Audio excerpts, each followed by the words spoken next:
And we're live. Boy, oh boy. Morning thoughts, morning thoughts, morning thoughts. Shout out to Pussy G. Thank you for being the first one in our second time around. Shout out to Great Goodies. Great Goodies, thank you for being here. It's money making Mondays, not manic Mondays, not anything else for sure. Shout out to the people going out to work this morning. Shout out to the people coming in from work this morning. Extra special big up shout out to the people who work multiple jobs. I have the utmost respect for you. Shout out to the entrepreneurs, stay at home moms and pops, retirees. Shout out to the drivers, Lyft driver, truck driver, taxi driver, food delivery drivers, round town and long distance truck drivers. Shout out to the crossing guards, school teachers. Shout out to law enforcement personnel, medical field personnel, military personnel. Whatever your job description is, shout out to you. Shout out to every single clean hearted, good hearted person who wants good for others as much as you want good for yourself. You're a good person. Shout out to you. Here we are on this beautiful Monday morning. Today is the 21st of April, 2025, and we are happy to be here. We started the live earlier, like 20 minutes ago, and the live got to 100 and something persons on it and froze as soon as we started. So the people them gone about them business now, but I'm guessing they'll be back as the live goes on. I'm hoping it doesn't freeze again. I'm telling you, I'm having an issue with Spectrum. Starting to feel like somebody don't want me to go live, or maybe I just need to change my service. But either way, I've been saying that for like the last couple of times, and I haven't changed yet. So I don't want to sound like a broken record. I just want everybody to understand what's going on. All right, it's not me. It's the server. It's the Spectrum uh, internet service people. I pay my bills. My bills are paid. My bills are paid on time. My bills are paid direct deposit to them, so them just pull out the money whenever them feel like it, and I still can't get good service. So that's what we have to deal with. So we are work with it and I go on. It's life. It's life, and life is lifing, right? Right. I'm drinking some turmeric and ginger tea this morning. Uh, trying not to be frustrated, dealing with frustration. Change my service provider, you say. Great goodies. That's on the list to do. That's on the list to do. I was supposed to try I was supposed to try StreamYard over the weekend, but the weekend got away from me, to be honest with you. And I didn't try it. So wifey, she just texted me up from where she's at and said, no live today. And I said the internet shut down again. And she said, we're definitely doing StreamYard on my day off, which I think tomorrow is one of our day off them. So we'll do the StreamYard then and see if StreamYard helps. Morning, Audrey Wright says, morning, fam, present teacher. Senior Sexy is in the building with us this morning. Great goodies, BM, Audrey Wright. Thank you for being here. I appreciate you greatly. China vows to retaliate. We're going to talk about China vowing to retaliate. We're going to talk about the FSU shooter. We're going to talk about Pope Francis is dead. We're going to talk about a very inspirational story from 100 to 5,000. And we're going to talk about a tourist that is missing in Jamaica, a teen. He's a teenager. He's a tourist in Jamaica that went missing from one of the resorts. He's been missing for quite some time now. It don't look good, but we're gonna get into that, all of that stuff. Again, if the live freezes, we're just gonna have to come back and start over again. Just give me like 5-10 minutes to start over again. I'll tell you, my only course of action is to call Spectrum and have them reboot my modem from their side, because they have the techies over there where they can troubleshoot, right?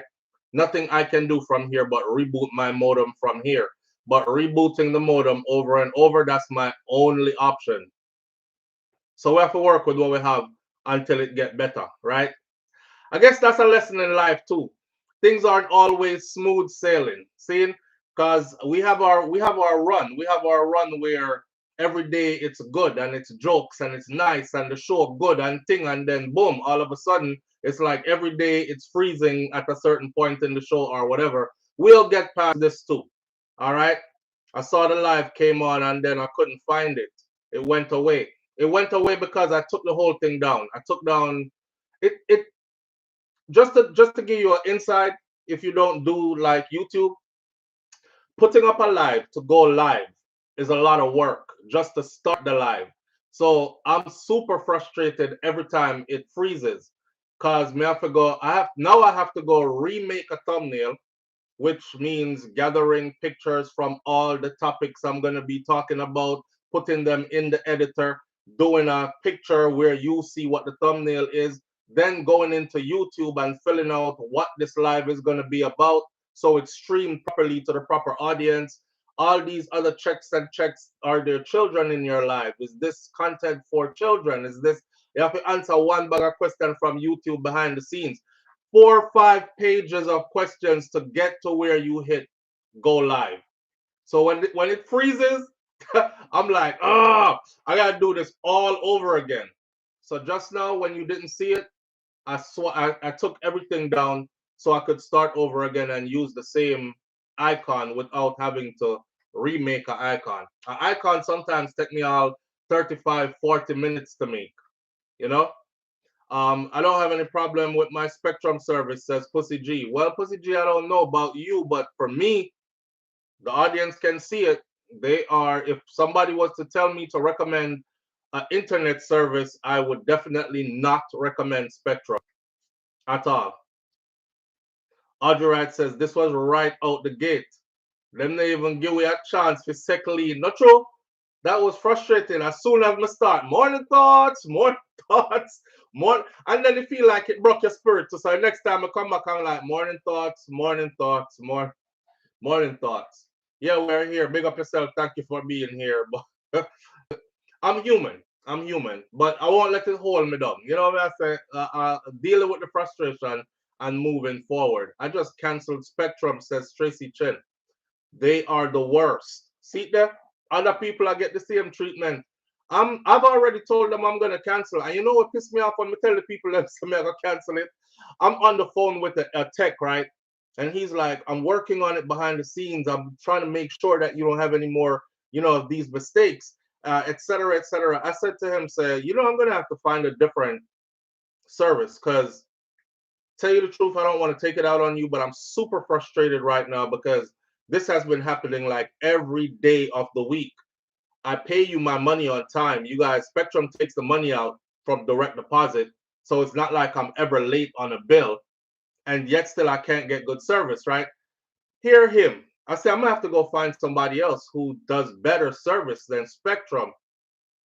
The man went silent for a second and then he said, I said, hello?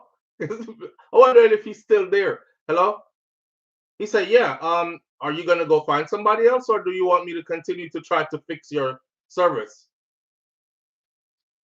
I don't know why, but that pissed me off.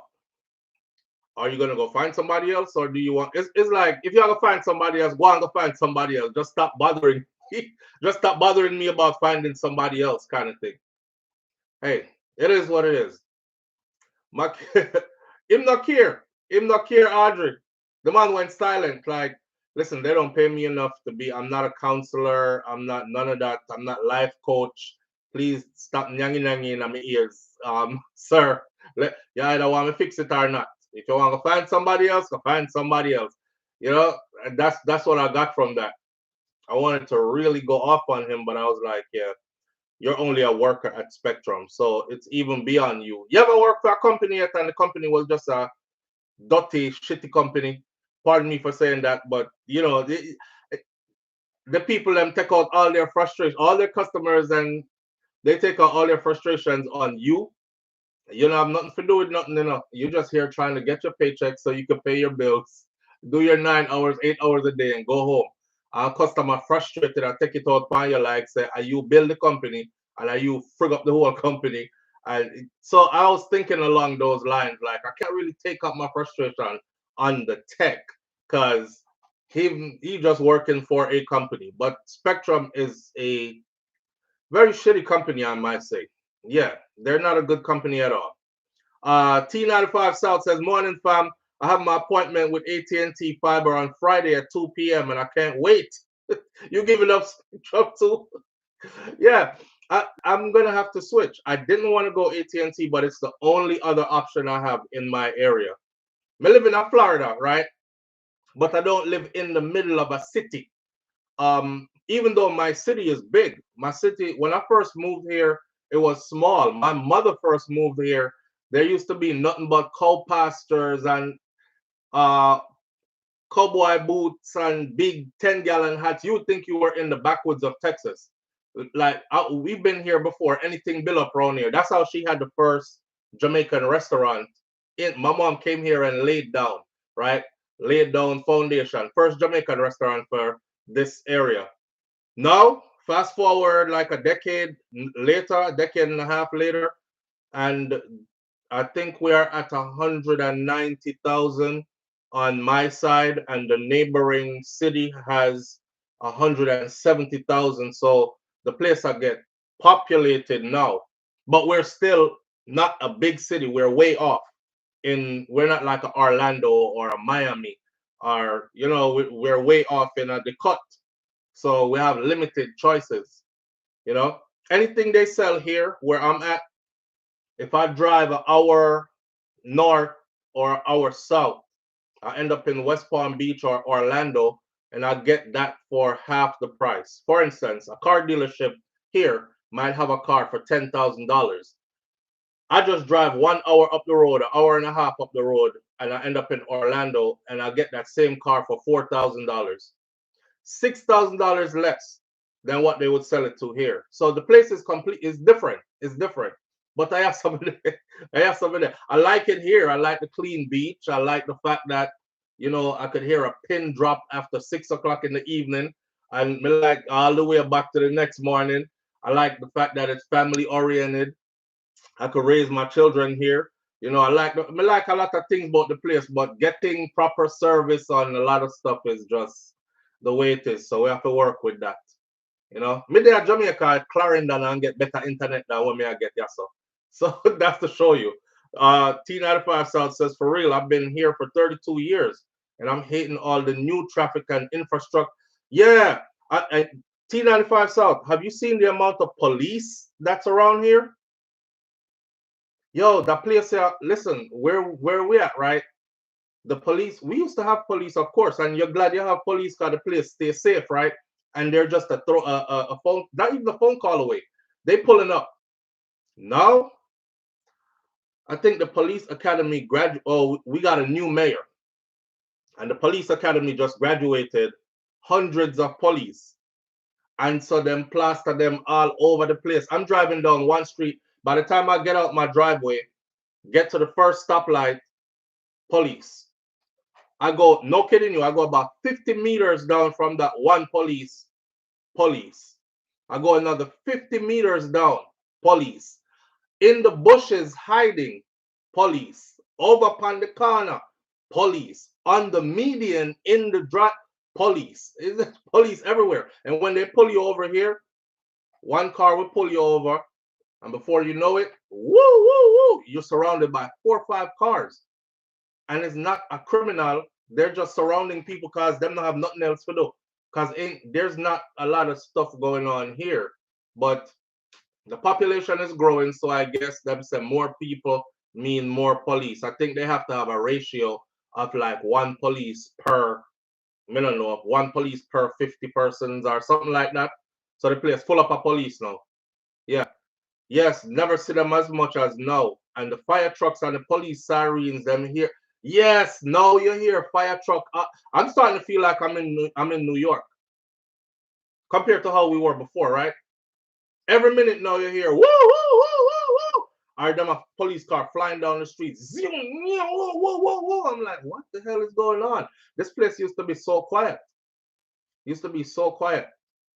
But it is what it is. It is what it is. Property value has gone up here significantly. I hear people talking about the crashes coming and property value is down. And I don't know where they live at, but here, real estate is booming here. Property value is up like crazy around these parts. And they're building these mega apartment complexes. Me I wonder who them I invite to come here.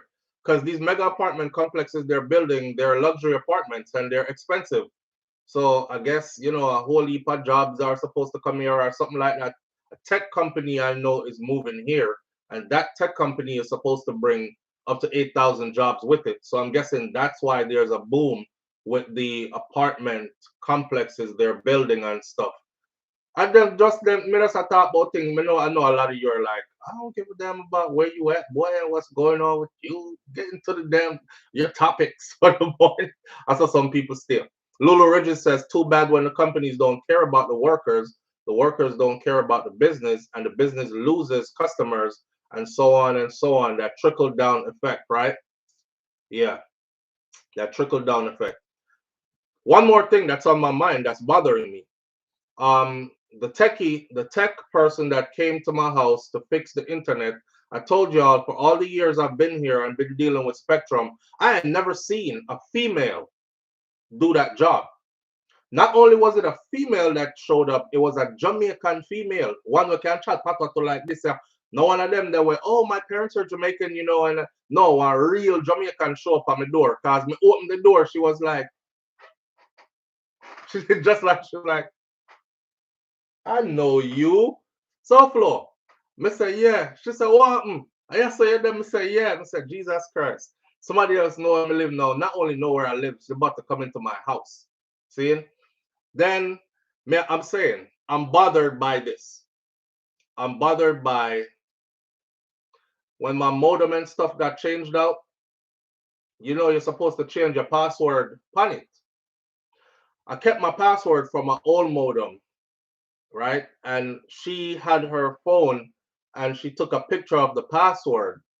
So when she took down the modem and stuff, she was like, do you want to keep your old password or you want to set up a new password? Because if you set up a new password now, we have to go through everything because my alarm system and everything is connected to that. So I said, I'll keep the old one for now. But when Miss said we keep the old one for now, right after she left, I was like, damn, she have my password. She has my password. And I remembered because the previous guy, yes, I can change it, Nans, and I just wrote it down on this paper right here to make sure somebody change it. But she told me that too. She was like, you could go in there, SouFLo, and change it to know that, right? So I said, yeah, go through all the steps of changing it, which I thought about now after that. But anyway, the guy before her, though, said one of their employees just got arrested and he's in prison for the same thing. So what he did was he took a lady's password, went to her house. This might be a learning point for a lot of you. When them come over to service your internet and whatever, they have access to all your stuff. So they caught an employee of theirs. I don't remember how the tech said they caught him, but he's doing time in prison for it. So he ended up taking the lady's password so he would log into her stuff and he would be in all her private stuff to include her home security system and everything like that. So after she leave, I was like, damn, she left with my password. All right. So she said she watch me all the time. So me I say, please don't be one of them people there here. Big up yourself. I'm not saying you are. I'm saying please don't be one of them people there. In the meantime, though, I'll end up changing the password today. Because, you see somebody come at your yard and they're on their job, right? But when they leave, you don't know if it's somebody that like you or don't like you, especially if it's a Jamaican. I can be one of them people that are always like, y'all see the comments all the time. That boy that I can't stand him enough. SouFLo, yeah, me not like him chat too much. Him this, that, and the other. And just because they gotta play nice, they're like, SouFLo, this you? Oh man. But now in their mind, they're like, me in a SouFLo house. Oh, so I saw in your look, oh, me having password now for getting all I'm stuff. You see what I'm saying? So I think like that. I think like that. Anyhow, if any funny stuff goes down, I know exactly who to point it to. Anyways, but in the meantime, yeah, I'll go ahead and get it changed. But it just started bothering me this morning as because she just gave me a new modem, and then after the new modem got put in, the live has frozen every single time since. The old modem, it froze every now and then. The new modem, it just freeze every single time since she put in the new modem. So I'm like, I don't know. I don't like that boy there, you know. Me log in and freeze up him live. I don't know. I'm paro. I'm paro. But I'll change the passwords today. The Buffalo Soldiers, big up yourself. I'm back. For those who don't know, I'm sipping some I'll me forget what me I sip now. Anyway, Spectrum equipment is tormented, I swear, says Nance. I know I'm not the only one having these problems. Listen, we got a couple of things on the list this morning, right? I want to start off with this young man that is missing in Jamaica, so it doesn't get lost in all the other things that we're going to talk about. So he's 15 years old. If you look on my icon this morning, the face that, well, it says it right there on him. But this young man is missing in Jamaica. Now, I'll tell you this. I'll be optimistic because I would be optimistic if it's my child. But when you're missing in Jamaica, I see, and you are a male and you've been missing for quite some time, like after the past 3-4 days, it starts to not look too good. Very rarely we men go missing, our boys go missing, and you know the outcome is good after they've been missing for an extended period of time. So I'm hoping that he's okay. I don't know him, probably meet some friends, run off with them. I don't know. I'm just saying all kinds of stuff. So this is his face right here. And then I'll give you his information in a second. I just want to leave this on the screen for about 60 seconds so everybody gets a good look at him in case somebody watch way and them their yard and them there on our part and they see him, them can say, oh, no, look at you, there was on SouFLoTV this morning, say missing. And they could call somebody and try to get him, you know, back to where he needs to be. All right, so that's his face. And the story behind his case is that, so an Ananda alert. In Jamaica, we put out Ananda alert when a child goes missing.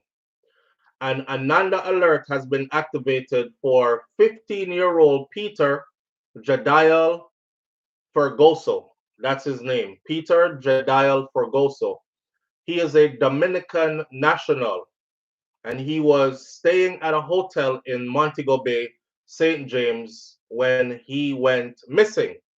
He's been missing since April 16th, Tuesday. Today is the 21st. So 16, 17, 18, 19, 20, 21st. He's been missing for 6 days. He's a 15-year-old, missing for 6 days, and he's not from Jamaica. He's of brown complexion. His description slim built, and he's about 165 centimeters, which is about 5 feet 5 inches tall. Reports from the Montego Bay police are that about 3:30 p.m. he was last seen at the hotel. He was wearing a black t-shirt, black shorts, and a pair of black socks. And he was carrying an orange backpack. He has not been seen or heard from since. Anyone knowing the whereabouts of Peter Jadiel Fergoso is being asked to contact the Montego Bay Police at 876-952-5381 or just simply call 119, police emergency number, or just go to your nearest police station if you're close by one, right? If you know anything, seen anything, heard anything, and try to get this young man found and back to his people. It don't sound good. It don't sound good. 15 years old, you're in a resort in Montego Bay, you go missing, haven't been seen or heard from since. And 6 days have gone by, and you have no connections to the island, and you're 15. And I like say, I want a woman when we can say, well, you know, probably should meet a Jamaican man and them gone, because we've had those cases before. Meet a Jamaican man and she gone a man yard and these kind of things. or just wanted to be left alone as a grown adult, but this is a child. Right. So again, that's his face. Peter Jadal Fergozo, 15 years old, missing in Jamaica from a resort in Montego Bay, and he's been missing for 6 days now. Take a good look, and I hope he's found. I hope he's found safe. And I also hope that, well, I know they will. I was going to say, I also hope that law enforcement in Jamaica put out information if he is found. Update us, right? If he's found. Yeah, prayers up for him, man. I hope he's found. I have this feeling in my gut, though. I have this feeling in my gut. It's not a good feeling. It's not a good feeling, but until we hear otherwise, that's that. All right. So we got that one out the way. So it's not lost in all the other stuff we're about to do right now. On a lighter note, big up yourself, humble man, RB, manners and respect. British Jamaican girl, thank you for being here. Says don't sound good at all. I'm not saying this is the case, but Jamaica have too much body business going on nowadays. You know what? You just tapped into my, you just tapped right into my mental, and I can't hide it. I'm not gonna fake it. As soon as you said that, that's it. I thought that before you said that, and as soon as you said that, it resonated with exactly what I'm thinking. Yeah. So, you know, that's a good question, Lance. These are all things that law enforcement in Jamaica are going to have to fix up. Who says he's off the resort? Who says he's off the resort? I could put many scenarios to you right now. Lured into somebody's room who did something to him in the resort and he is in there still.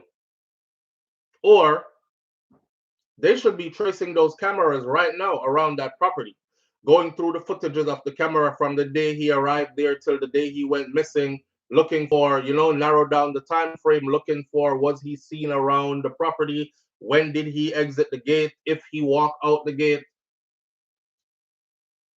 Remember, Donnelly Donaldson, she went into Noel Maitland's apartment, and cameras seen her going in, and the same cameras have no footage of her coming out. Remember? Yeah. So there are ways that he could leave the resort, if you know what I mean. If somebody did something to him, it's too easy to throw him in a suitcase and put the suitcase in the back of one car and drive off at the resort, go dump him somewhere or anything like that. Or even if he's unconscious, take him out the resort that way, unseen. Tourists seen moving their luggage all the time. We could come up with all kinds of scenarios, but right now, the police in Jamaica need to be going through, the investigative police needs to be going through all the camera footages that's from that resort, inside the hallways, close to where his room is at, all around who was he at the resort with? This is such limited information that's given. Did he arrive at the resort with his parents? Was he with his mother?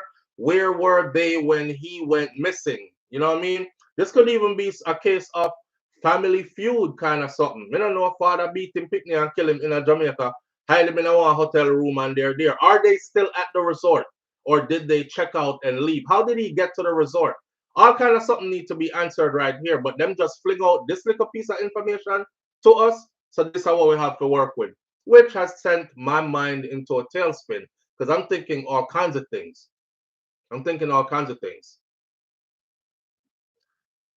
That's a child for me. I have a child that age. I can't imagine what the parents are going through. Naya TV lifestyle. We can't imagine what the parents are going through if the parents are not involved in their child being missing. They're not to be ruled out either. That's why I'm saying proper investigation needs to be taking place. Where are his parents? How did he get to that resort? Who booked him into the resort? Who did he come with? Where are they? Have they left since he went missing? Or are they still there? Whole heap of questions need to be answered. Yeah, so we can't just really jump out the gate and just blame it upon Jamaica. So, other things might be taking place here. However, yeah, the place batty up as well. And you have some very unscrupulous people around, both Jamaicans and foreigners, because a lot of foreigners come to Jamaica just for that. So, any card can play it. Anything can be happening. Anything can be happening. I'm hoping that local law enforcement treats this with the utmost urgency, though, because it got a bit bad if body of 15-year-old tourist found it's not going to look good on our record. It's not going to look good on our record. Right. For his sake, I hope he is somewhere safe. I hope him and his family they have a little kickoff. I hope this is not his first time to Jamaica. He has established friendship there, and him run off gone with some of him friend them. And I hope it's something like that. I'm trying to speak the positive into it, because my mind is just telling me that this is going to turn out really bad. Naya TV Lifestyle says, when I started coming to Jamaica, I didn't know the stories about Jamaica people coming over there for sex and this and that. And I didn't know. But boy, when I found out, I was like, wow. Oh, yes. Jamaica is a sex haven. What, y'all think that, hold up, y'all think that tourists just go to Jamaica for the beaches and the waterfalls? No. Majority of the tourists that go to Jamaica don't ever make it to a waterfall. There's a lot of cheap sex in Jamaica and a lot of how should we say it? Say it for what it is. A lot of underage sex in Jamaica. And they come just for that. I remember years ago, right, when I did a video and I was talking about from way back when my first video was Jamaica, we need to have a talk. If you go look up Jamaica, we need to have a talk, SouFLoTV, you'll see that's probably my first video I started speaking on Jamaican issues.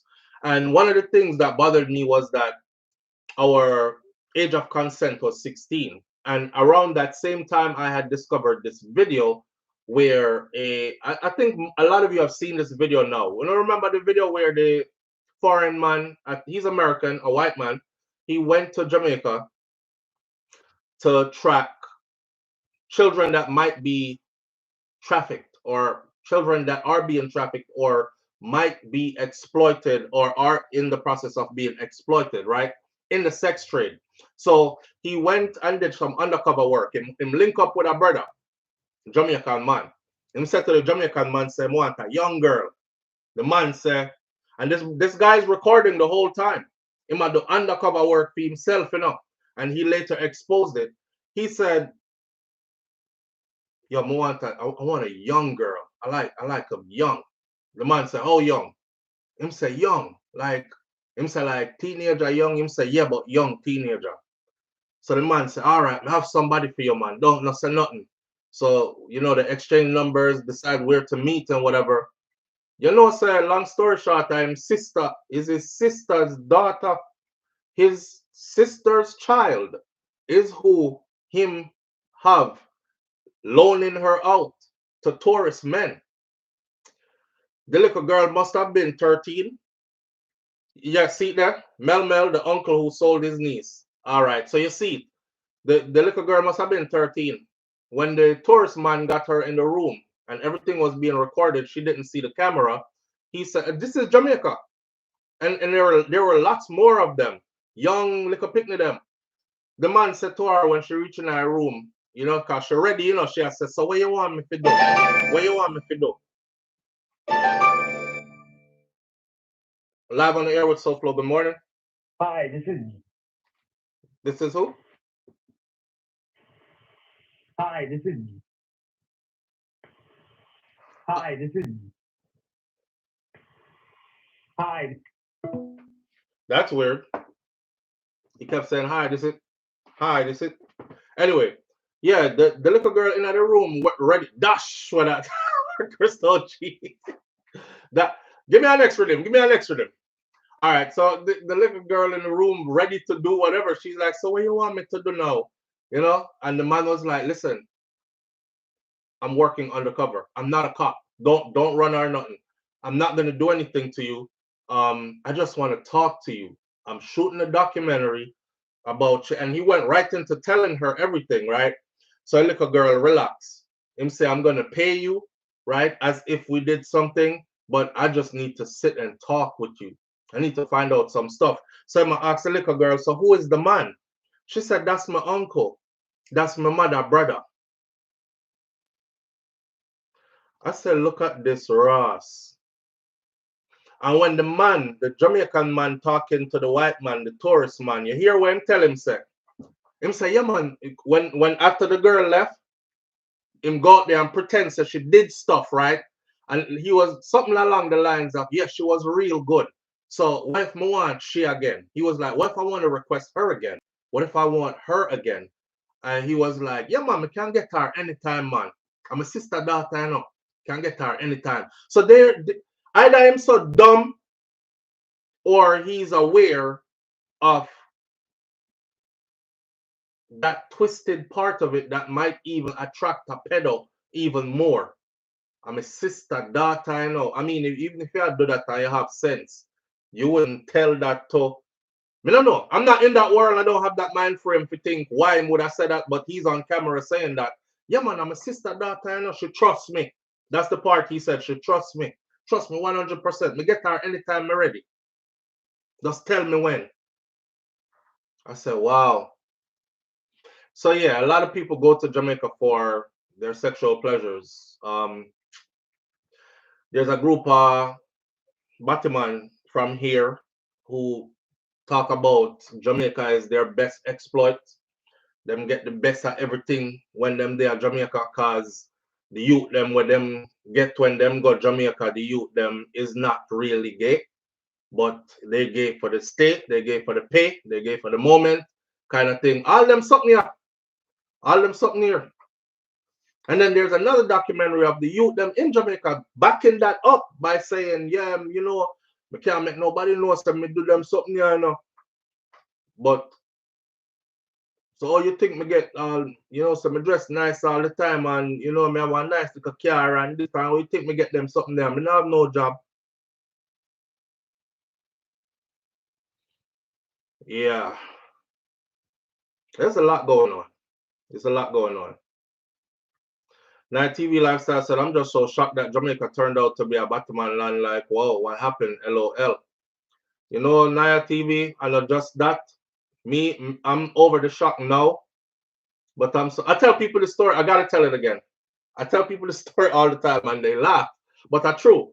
You see, because I left Jamaica so young and I was being raised in the US, but I was raised between Jamaica and the US, but more years spent in the US than anything. So I've assimilated into US culture, right? Uh, the whole time I had never been with a Jamaican girl. Growing up, dating, you know, never been into with a Jamaican girl because the Jamaican girls that used to come over, and as growing up 9, 10, 11, 12, 13 years old, I start to girl and no girl and what the Jamaican girls that used to come over from Jamaica used to come to my school in Miami as we were growing up. The whole of them get bust down easy. They were on two extremes. They were either super nerdy and just reserved to themselves. Them look like, you know, a Seventh-day Adventist picnic, them skirt long, them hair natural, them not even put in no cream in them picnic hair, perm up them time, then nothing, right? And those are the ones nobody wanted. God know, as me get older, I realize that for those of you who were raised like that, your behind was being protected, right? You see the other one, them Jamaican girls, man, it used to be so embarrassing when, cause the Yankee youth them used to make fun of us, right? And they used to tell us what they were doing to our Jamaican girls. And you would see a good girl come from Jamaica, you know, and within 2 weeks she landed at the school that she start cut school. She start cutting school. Man pull up in a car, gone with her. And then you see she started having like things, right? Like whatever name brand stuff was being worn at the time, you know, the big gold earrings and the jewelry and the clothes and the this and the that. And then them guys, the Haitians, even the Haitian do them that, because where I was at in Miami growing up, there were Haitian dudes that were really getting to a lot of money, and they were supposed to be school age, but they would hang around with older ones too, and they would take them girls out of school, and then they would come back and make joke like, "Oh, we all of us ran through her. Oh, her, we all had her. What's his name was hitting her from the back while I was getting it from the front, and then we flipped that bitch, and we had our homeboy right here had her like this and like that, like brawling, talking up." And I told myself, said, it looked like all that Jamaican girl them just wore out as soon as them reach here. Because that's what I was witnessing. Now, mind you, you got to remember this, right? And as I got older, I realized it. So here, we start working. I start working at 14. A lot of kids that went to school with me back then, they started working around the same age too. By the time we're 16, we done bought our first car already, right? For the kids who didn't have bills to pay at home, their parents would allow them, like, get you a nice car, whatever. So coming from a country like Jamaica, especially if they were coming from, may I explain a dynamic to you, especially if they were coming from like abject poverty in Jamaica as a young child. May I say child because that's child age, 14, child picnic age. That they come here and they see a 16-year-old that's driving a nice car, like a car when you see on TV when you did there at Jamaica, and he pull up to school, boom, boom, like that, and he's good looking to her, and he's like, you know, hey, what's up, kind of thing. She is all, oh my God, and yeah, my man have car, you know, a nice car too, you know. Listen, my parking lot at my school used to be full of cars, okay, and big people car to car where grown people where work 9 to 5 and 2 9 to 5 never have car like that, and a picnic car them there, and the youth them a drive those cars. So Jamaican girls used to just come dash for themselves just for all them something there to ride around front seat in one of them car there. So I was never attracted to a Jamaican girl. I always told myself, more one Jamaican girl, but more one we come from country. One day I said out loud, I want one to come from country. One where bare she have 2 pair of shoes. So more time when she there her yard, she walk barefoot. And when it's time for go out, she put on her dress shoes, you have your church shoes and your regular shoes. I forgot who I said that to, and the person said, them things that don't exist again, you know, brother. Them things that don't exist again. I don't know where you're gonna find that girl there because that don't exist again. And it was the first time I realized how much our culture was changing, you know. And me buck up in a porn. And this story I've told, me buck up in a porn. Cause me used to always say, no matter what them I do, me know say Jamaican girls don't do certain things. I'll never forget. Shock of my life. That's when I realized that our culture truly changed. Let me cut short for you. There were 2 white men who were downstairs of a hotel in Jamaica on vacation, and they were filming as well. And they're like, yo, we got to get one of these Jamaican girls and bring them upstairs, right? And in the video, they're like, they pay her. She no knows that the video active. It's recording, right? Them pay her some money. I think they paid her like 100 US or 200 US, something like that. Them put on the money, she take the money. And then of course, so what we are gonna do? And the Jamaican girl is talking plain patois. She couldn't even, she couldn't, you know, sometimes we could change and flip the accent. Well, she couldn't do that. She just be a patois. Let me know it says a Jamaican girl. Why? Them video, the whole thing. Me said my heart broke when me see the video because it was the first time I had to admit to myself. So it was my first moment of realization. I said, after Jamaican woman, them not different from nobody else. Them do everything what everybody else do.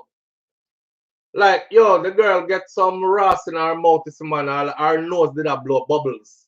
And I ain't never seen that before. You have to understand, you know, this is years back now, you know. Me a big man now, me know there's something I know. But when I was discovering this, it was shocking. Because I used to still tell people that our culture now in a certain things, you know. As much as I'm being raised in America, I always try to hold on to my Jamaicanness, right? So me are you one of them who used to wife for that and bun this and we not do that. Rocking. Live on the air with SouFLo. Good morning. Hey, this is Louis. I'm calling with for City Event, South Orlando. Is your name Sean McKenzie? Ross.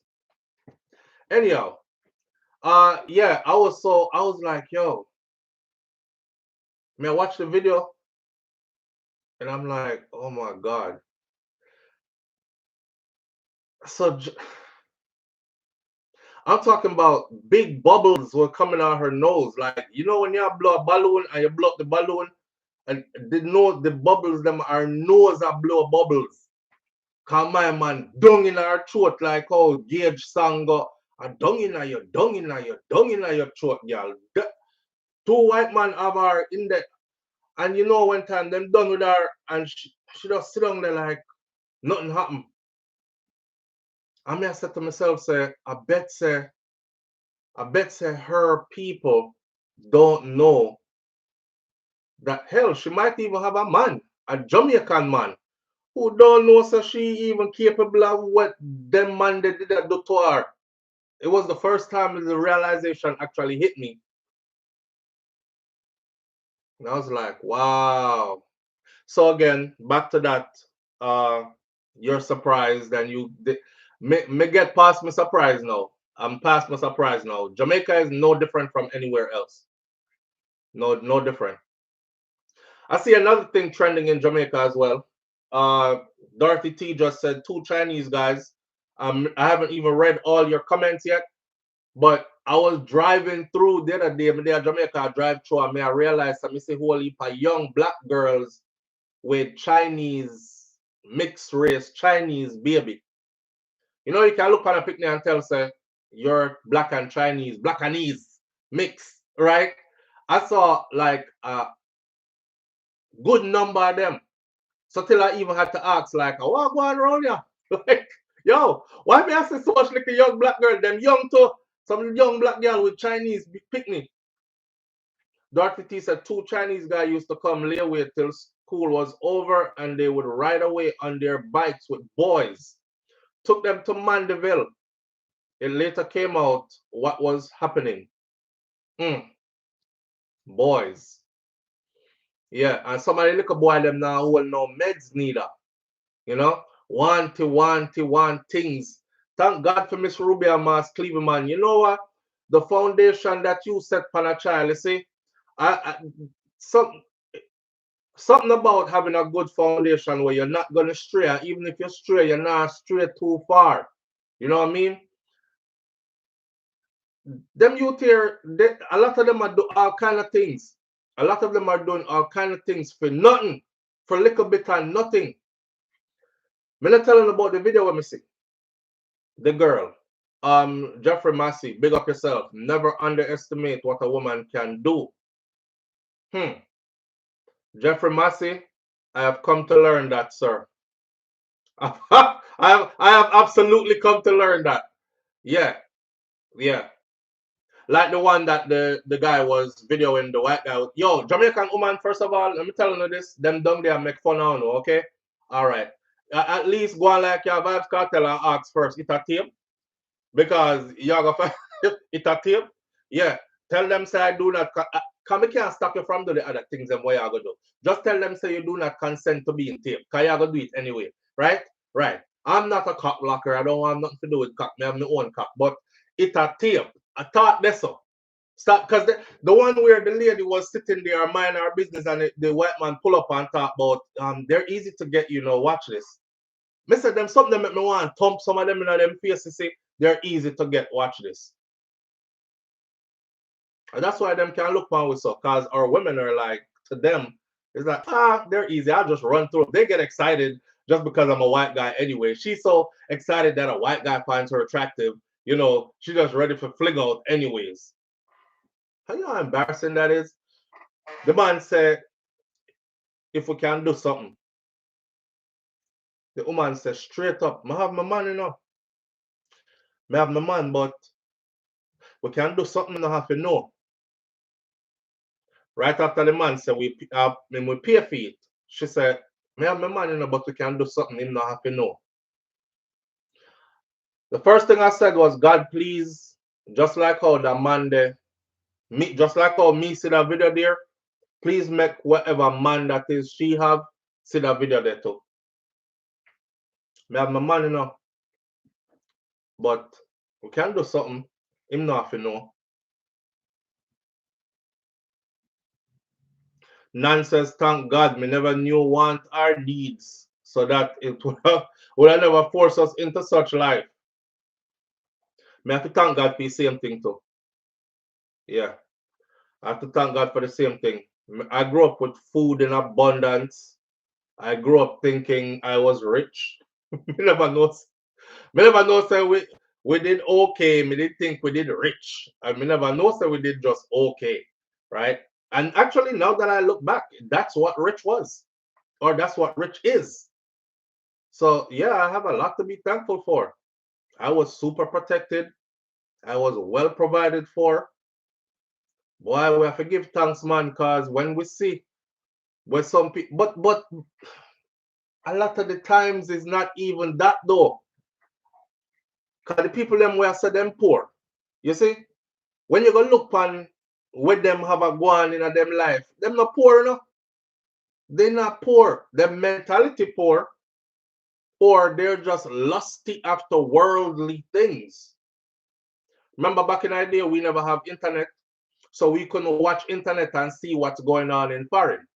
So when you are reach all 13 or 14, right? I left Jamaica before them, but I'm just putting myself and saying now in Jamaica, when you're reaching 13 and 14, you can easily get on the internet and see how a 13, 14-year-old over in the US is living. If you go on some of them pick near Facebook, Instagram, Twitter, TikTok, wherever, you would have think them are big people. Them sprawl off in front of one big house like them own it. Them have big nice car. Them sit down in the driver's seat. Them little picnic there, that's their age group. They're in the Caribbean, in Jamaica. Then they're watching that. They're saying to themselves, "Damn, him clothes them nicey. Every video the youth put up, him just trash. Him just everything good. The man have all Gucci belt already and have on all Louis Vuitton sneakers and have on. I want all of them things that up, and then in come the tourists. The tourists them know we want body in exchange for money or favors in exchange for money, girl or boy. The video I'm gonna tell you about. This woman is a Jamaican, but she left Jamaica a long time ago. She is also a lesbian. She have a little young, a little skinny thing in the video. And me watch them something here now because I don't know hold against me. Because if me not watch it, I can't talk to them about it. See? So me have to watch them so me can talk to them about it. That woman here strap on a thing pan her. The thing what she strap on pan her was about the length. Me never seen nothing like that before. So me I say, I wish part she go with that. They're videoing a little Jamaican girl now, spread out on the bed. Me not talk picnic, you know, because me not watch picnic porn. Me I talk about young age. Age of consent in Jamaica is 16, remember that. The girl is spread out on the bed. Hear me now. Ain't no way in hell. I know she'll go to with that. Cause where that I go fit? Because she's so little like it look like if you go through desert or come up or through Yasso. Why? I lie down. The little girl take it whole like same thing. The woman push it like ah. Hear the woman. She start cuss the little girl. She say, "You wicked to your bumper clock selfie. You really take the whole of this?" I like she mad. She like she makes the little girl take it. She said, you really take your whole of this and not even a little, me no hear you make no noise or nothing.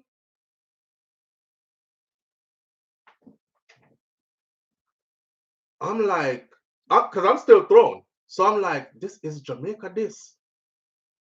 This is now Jamaica. This are today Jamaica. Me never know so them are sitting here going. Listen, people, I held Jamaica to such high regards, right? That even to this very day, I'm shocked. When me see things going, other people are like, so for a regular thing that man, I wish part you there. Me still shocked.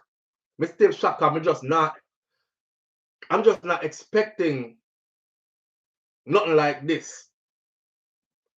So yeah, I'm at the place where it's like Jamaica ain't different from nowhere else. The freakazoids, the Broco Tangan, if you could think of it, name it, it's strange, it's there. And it's there pan a regular. Everything with there. Anywhere else, that's so. Ayard too. Yeah. Krista G said, I'll be an ostrich. I don't want to see or know. Well, I always like that until it's one of your little youth them. But I'm just saying, they're doing things, man. They're doing things. So then people are fly down. The girl says she's sending a barrel. Every now and then just send a barrel. That's what you have to do. I'll tell you one more. There's a guy here that's a very prominent businessman. I can't call him name or say nothing, right? To allude to whoever that might be. Prominent businessman who does business between the US and Jamaica. So me link him more time on a business level, right? Him said to me, him said, you know, go Jamaica go groom a couple of them thing there.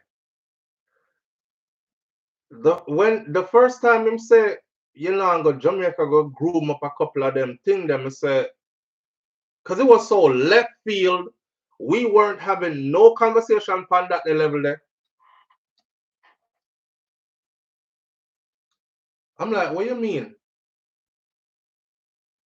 Him say, girl, man, girl. No, them foreign woman, you can't, them man no joy and happiness. You go to Jamaica, you can have couple of them. Me have couple of them down there, you know. Yeah, man. Him groom them up. Him say him take care of them, send them a little money every now and then, send in a few things every now and then. And when me reach Jamaica, them take care of me. If you know what I mean. Mr. Rotted. I mean, I talk about big man, you know, could have very well be, him could have been my daddy. That. So how that conversation come left field, I didn't expect that from somebody that old. As a matter of fact, these activities are global SouFLo. Yes, Jeffrey Messi, they are, and I want people to understand that they are in Jamaica as well, right? If it's global, then we are a part of the globe. So them can't stop be surprised now, like how I was surprised when I was first discovering these things. The Jamaica that we knew from the 80s and wanted to preserve no longer exists, says Nance. And that's absolutely true, Nance. Gone. Completely gone. Completely gone. The only people who have some remnants of that are those who come from that time, from that era. Yeah. Me a 80s baby. Me do my growing up in the 80s. So that I did feel with joy and pleasure time. Right? I would say 80s to early 90s. 80s to early 90s. That's how it cut off. Everything else after that, it changed. It changed completely. Unfortunately, the influence of Rasta has declined in our country, says Junior Copeland. Well, Junior Copeland, you know, the influence of Rasta was never really strong, so strong in Jamaica. I think, let me put it to you like this, then this is real. The influence of Rasta in Jamaica hit a point where it was through the Buju Bantans, the Capletons. So we're talking late 80s, early 90s, or we're talking mid 90s here then. It was through the Bujabantans and the Capletons and them people that and the Sizzlers that Rasta started taking like a hold on the youth them and the younger generation, so on and so forth. All through my growing up, Rasta straight bun out Rasta used to get. Straight bun out. There's a brother who used to sell ice cream. I tell a story here already. He used to sell ice cream in my community. And he used to ride through on a motorcycle and, you know, parka, parka, parka. The hand where them used to have the ice cream man I come. My grandmother used to say, sit down. And tell everybody else, cause remember, you know, the whole of them go to church and they were one church, that's all you know. So them would have tell everybody else in our community, don't buy no ice cream from the Rasta boy. They tell him trim off that nastiness off of him head. Him couldn't even sell ice cream. I honestly, been Rasta looking up, I try to take care of him family and thing. And him couldn't even sell ice cream because they would gather up and said, don't buy no ice cream from him till him trim off that nastiness off of him head. Remember the era of 40 leg in the dread head and them nasty and all these other kind of things. They used to even equate them to the black heart man. Then we draw you, we go a bush, go do things to you. Now TV Lifestyle says, I know a Rasta said don't really mess with the men of the land too much because they be into all kind of stuff and they don't really have a lot of principles about themselves. Yeah. So the real Rasta them antisocial. It is called isolation. Them live in isolation. You know, them do the I, like I and I within I self, isolation. Yeah, them stay away from. So I don't think most of the people that a lot of you have met who you think is Rasta are really like Rasta. You know, it turned into a fashion thing. Man have dreadlocks and say Rasta. But the Rasta them will practice principles, Rasta principles. They're not even among the people them. Yeah, because them consider this Babylon and them stay away from. They don't want to eat where you eat. For them food should not even be prepared in your kitchen because you don't chop up swine meat on the counter there and not even clean it up properly. Now you chop up my callaloo on the same counter and them kind of something there. You cook something in a pot there where me no eat and now you go do my kind of food in there. So them they stay away. The real ones stay away.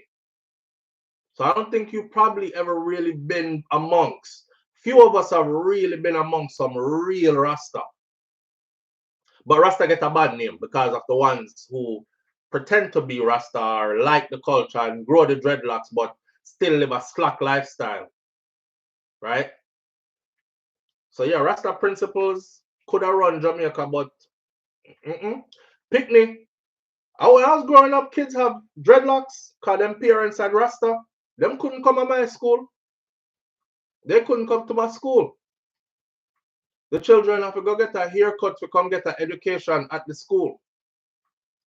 And because the rest of them wasn't cutting their children here, we used to see the picnic them walk up and down and run through bush and play a whole day. Now you ask yourself, where's Ministry of Education and where are the people who used to say, hey, these kids, they're school age. They need to be in school, right? Nobody never cared. If you don't know this, we used to see them run up and down or see them walk past. We used to look at them like some mystical creatures. All the little youth, them, you know, them head bubble up long time. We ain't talking about no twist out locks like we only used to know hair salon, dreadlocks. Me I talk about picking them head matted up. And some of the youth, them are free form dreadlocks are 2-3 chunks and them young already. We never know so them grow them youth upon these kind of principles. We never know so you know the youth them was eating or consuming healthy food. Let your food be your medicine be your food and these kind of things. We never know. We only knew what they were teaching us about them and it's stay away from them. Things in them head will crawl upon you and bite you and hurt you. Yeah. Them parents them all kind of something. They were smart and they were free. They were free. They didn't have any of the constraints that we grew up under. They were free. Cause one thing about them, they make them pick them roam and explore. And if you know anything else, by the time the youth them reach a certain age, that like the boy picking them, they're no longer among the women. They go with the men. So them did have a certain level of freedom and stuff that we never really had. You know, the Ras was ahead of their time. Yeah, they were taught at home. They knew more than we did. they did. They knew more than we did. We might have been book smart, but they also were being schooled at home and they were learning to read and the principles of His Majesty and learning to read other kind of things that was from a black curriculum. We were under a European curriculum. We are learning about Mesopotamia and we are learning about Rome and we are learning about and them things that we go to school to learn about, and we are learning about the Queen of England and that royal dynasty and all that. Them they not learn about that. They did not learn about the whole continent of Africa and Africa's greatness and all these things, and we never did know nothing about none of that. And His Imperial Majesty's teachings, we never know nothing about none of that. Night TV lifestyle. Say, I remember in Brooklyn when I was little, I met a family and the father was a Rasta man. And needs dreads was passed by, but they had 17 kids. And he got corporate and cut his dreadlocks off. I saw. Nancy Rasta meds are the realest. I had a family down in Miami. The Ras right up on that truck, bike accident, kill himself. But I remember his daughter, them when me I grew up, him daughter. Me have upon the Rasta man daughter, and they have one particular daughter. And they had, you can tell so for them locks, them here never cut from them barn, right? So them locks matted in a smooth way, long dreadlocks stuff. Them kind of locks though, them have to wrap it so and roll it. So she used to do all the traditional Rasta style with her hair, and then she would have laid down like baby hair on the side of her face. This is before this baby hair wave start where you see girl them I don't know. Ayana was her name. And if they might I'm gonna call out their name. If anybody from North Miami know them, please chime in and tell me if you did know them. Ayana was her name, and her brother's name was Tafawa. They were my sister's friends. They weren't my friends, but me did a loss off of Ayana. Me send me picture go get Ayana one day. She say if she like me. I think she said no, cause me did too tall. I was like, what? Is it too tall? It makes you see. Yeah. Ayana and Tapawa. Yeah. Then they have one nice big house of my man with them time that me I live in an apartment, so everybody with nice big house did rich to me with big slideway, remote control, gator, all these things. Rasta did good for himself, him and him woman and their children and stuff, well what Ayana. They say, yes, I gonna be my Rasta princess, we are gonna have Rasta children, like how she have Rasta from she are from a Rasta family, and me I gonna be like her father is, yeah, and my locks are grow to and them thing there. I actually didn't even start growing locks yet. I had a high top fade. Well, remember they fade them back in the idea when you used to have like it's called a Gumby. I had a Gumby. So my Gumby, one side short and the other side higher, like that. Yeah. I think all that she never did. She was like, nah, tell him he's too tall for me. And the other tall part she was referring to. No, because she never get to see that part there. She just see a picture. She me send it with my sister. She send it back saying, no, me too tall. But them did shot. The whole of them did shot. Yo, she imagine. Oh, she's yeah, cause me too tall. So me see what you say, but yeah, don't know, I don't know. I don't know. I wasn't given a chance. I wasn't given a chance. Even if it was, she could have get used to it, cause that's how That's how women were created. They were designed. Their body is very accommodating. I saw. Here we are. Here we are. She'll run from it for a while, but after a while, she'll kill you. Yeah, that's facts. That's facts. That's facts. That's one of the most anticipated week of entertainment annually in Jamaica, Reggae Sumfest, is set to take place. We have to change the subject quick as we're going down there. Come back up. Come back up. Where Tina? What are the other memories over here? So, oh God, wait there. Did they use the line? We match up lying down. That's my daughter's name at SouFLo. Pussy G, Ayana, Pussy G daughter, pretty. Yeah, I know so Shakira watch this. I'm allowed to say pretty people. Your daughter is very beautiful, and me know say you know that too, and she know that too. But she's pretty. She has a pretty daughter. Yeah, that's her name, Ayana. Yeah. We're not going down the rabbit hole today. So, one of the most anticipated week of entertainment annually in Jamaica, Reggae Sumfest, is set to take. You know, some me feel like me do want to go down the rabbit hole though, cause, yeah, here one, no man. Me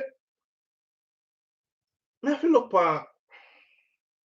Me say, me try to think how to put this.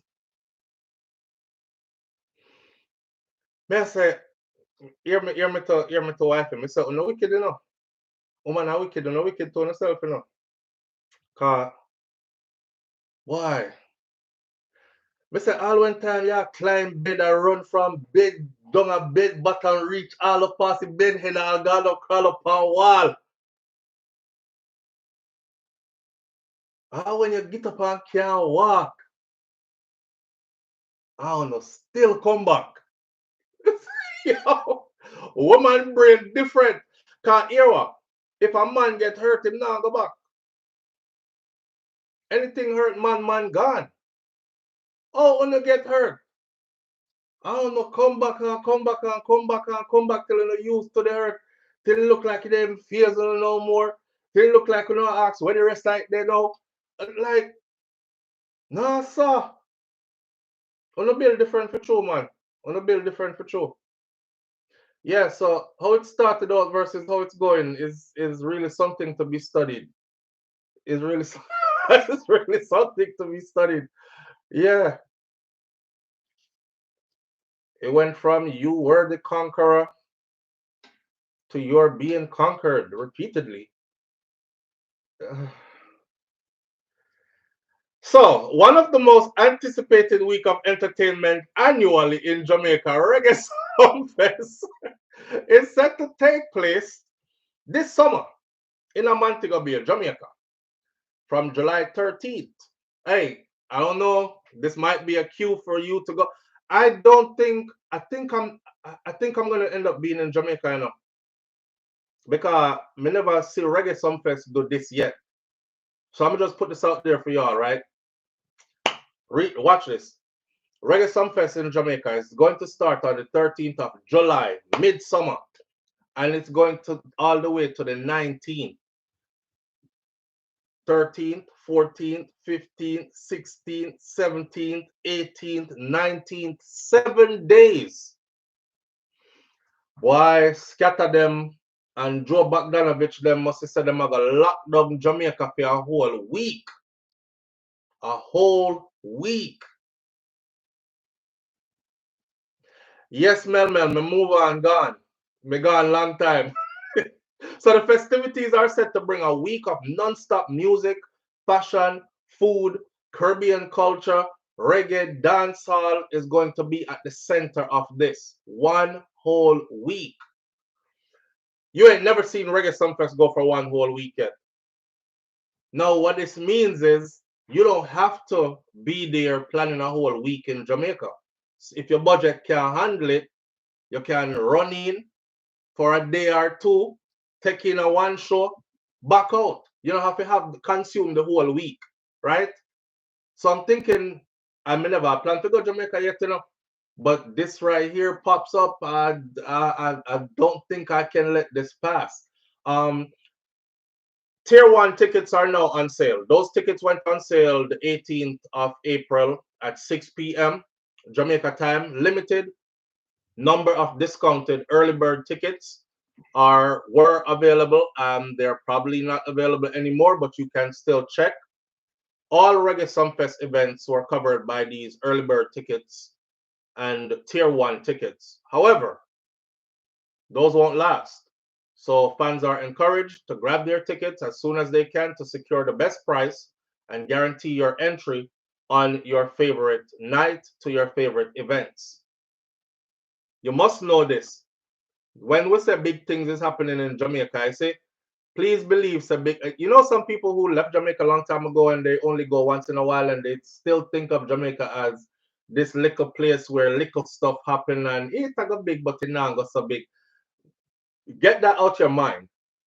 If you're planning on going to any of these events, I highly encourage you to go ahead and book not only ticket for the event, but where you're going to stay, if you're going to get a rental car, all of these things. Try to be on it as early as possible. I can't tell you how much more I want to stress this to you because you're going to be left out, right?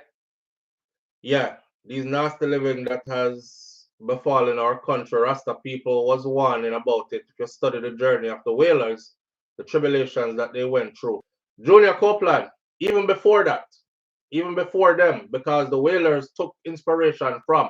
Remember, Bob Marley never always have dreadlocks, There are pictures of Bob, clean cut church boy kind of thing. And he went Rasta with Rita. So even before that, the Rasta movement was under pressure in Jamaica. Okay, kick with them foot when them see them a road, literally kick away their feet, make them drop on the ground, thump them in them face, drag them by their dreadlocks till them pop out, all kind of something. When I tell people these things, they're like, Jamaica? Really? I say, yes, man. Even today, them not rate Rasta. Them just start rate Rasta the other day when time Rasta became prominent entertainers and started touring the world and was able to buy BMW and Mercedes Benz and big car in a big house in a hill and start earning more money than enough of them. That's when they actually started pretending like them like Rasta, but them not like Rasta. And it's a churchical thing. Let's leave it at that another day for another discussion. We are talking about this music festival here that deserves to be loaded up. So we're going to load it up. Reggae Sumfest 2025, Tier 1 tickets already on sale. They're going to lock down Jamaica for one whole week. The main festival nights, Friday, July 18th, on a Friday too, That means if you plan properly, you can drop in at the place, spend Saturday, and out by Sunday back to work Monday morning. I'm just saying, I'm planning in my head as well. All right. Main festival nights at Catherine Hall Entertainment Center starts Friday, July 18th. Festival night 1. Night 1 is going to be a dancehall night. The best in dancehall will take center stage this night with a fire lineup. Headlining that night will be none other than Vybz Kartel himself. Back at that, wife at the back of that guy is the next man. Massacre, Tommy Lee Sparta, Skeng, Governor, Diani, Jamal, Never Give Up Dog, We Not Stop Try, Young Wild Apache, Chanel Muir, Laden. I'm glad to see Laden getting bookings. Laden was one of them who went to prison the other day when he got caught with a gun. And I told y'all before that I feel some type of way about it. Because Laden a good youth. I never have no run-in with the law or nothing like that. But when you are a young entertainer in Jamaica who is making waves and people see your star rising, you must understand, you're going to have to protect yourself. You can't afford 24-hour security yet. So I don't see why the FLA find it so hard to give these guys permit to carry so they can protect themselves, right? You ride around in a beautiful BMW, and me no want hear nobody come talk about, well, stop driving a BMW then. Come on now. Come on. You are an entertainer. You do shows on big stages with other big artists, and you not supposed to can put yourself in a nice car. On a know say image is everything according to Elephant Man and Spice. Image is everything. So as an entertainer, your image goes right along with it. What you want the youth to show up on bicycle, show up in a one broke down car where everybody laugh after him, then they don't support his music. So you become a target. But I'm sorry, so Laden didn't have to go through that still, but he did. But anyways, Laden is on there as well. So night one, again, repeat, night one, July 18th. July 18th is dancehall night. You'll have Vibes Cartel headlining. You'll have Massacre, Tommy Lee Sparta, Skeng, Governor, Diani, Jamal, Young Wild Apache, Shaniel Muir, Laden, Ja Fabio, and Warrior Love Band will also be playing. Plus, there will be special surprise guests. So who are expected to set the stage ablaze. That's night one. Dancehall night, July 18th. July 19th, this is the second night, you will have Roots and Culture Reggae Night. So, for those of you who not so much into dancehall night, you know, Gunna Buses, Guns Up, and you know, G-string and Batty and Gala Wine and Fling Out, and you know, if that is not your thing, night two or second night, then that's July 19th, you will have Roots and Culture Night. This is a night to celebrate reggae's deep roots with performances from, yeah, Shensia, and somebody I gonna say deep roots, Shensia. That don't make no sense. Shensia should have in a dance all night, but I guess Shensia will do our thing, right? So you're gonna have here Taurus Riley, Protege. Shensia is versatile, by the way, so she can do that too. But Taurus Riley, Protege, Leela Ike, tribute to Dennis Brown and Gregory Isaac session. If you don't know about Dennis Brown and Gregory Isaac, myself, Phantom Mojo go there. I win. Lava. I win is friggin' classic. Anyhow, Pressure Bus Pipe. Pressure Bus Pipe is one of my favorite reggae entertainers, by the way. And the funny thing about it is, I'm not a hypocrite. So if you ask me if you sing one of them song right now, I couldn't sing it except for the one song was stuck in my head from God know when till now, right? Pressure Bus Pipe and Ja Fabio. That's for the second night, which is July 19th. Let me give you some love and affection. You got my attention. That is Pressure Bus Pipe. All right. And then non-stop sound and energy all week. Some of the island's biggest DJs and sound systems will be there stringing up, playing right through. Ricky Platinum, Copper Shot, Code Red, DJ Jigger, DJ Courtney, ZJ Liquid, Boom Boom, among others, are expected to be there with some serious energy. And then week of events, more than just a festival, you have Sunday, 3rd, that's July 13th, is Family Fun Day. This sounds like I actually want to be there for the whole week. Family Fun Day. Them now left out the family. Catherine Hall Stadium bring a whole crew for a wholesome day of fun is the message. Games, food, and vibes that's clean enough for the whole family to enjoy, from the little teeny tot all the way up to the elders in the family. It's a family fun day, and that's July 13th. So you get dancehall night, you have roots and culture night, you have family fun day. Then the 15th is an all-white party. This is Pier 1 Restaurant and Bar. Dress to Impress. at this premium nightlife event that will be held right by the sea in all white. John know me feel. We don't think we can hold myself back, you know. Wednesday, July 16th, the all white party there got bad. Everybody, if you ever been to any party at Pier 1, you already know what the vibe be like, right? Wednesday, July 16th, you have Blitz Party. So Catherine Hall Stadium, this is high fashion meets energy. That's what Blitz Party is going to be about. High fashion meets energy. And then Thursday, July 17th, you're going to have what's called Global Fete. Catherine Hall Stadium, a cultural fusion of sounds and rhythms from across the world. See? Jerome, big up yourself. I appreciate you greatly. Jerome says, Flo, my weekly contribution toward your Miami tickets. Jerome, you must be going. And if you're going, we're going to link up. Nan says, wait, nothing is happening on the 14th. Let's see. 17, 16, 15. Yes, Nance. On Monday, Jerome, I appreciate that greatly, my brother. Thank you. On Monday, July 14th, I'm have a street dance. Thank you, thank you, thank you for, I skipped it. A street dance. Pussy G, Pier 1, I go mad.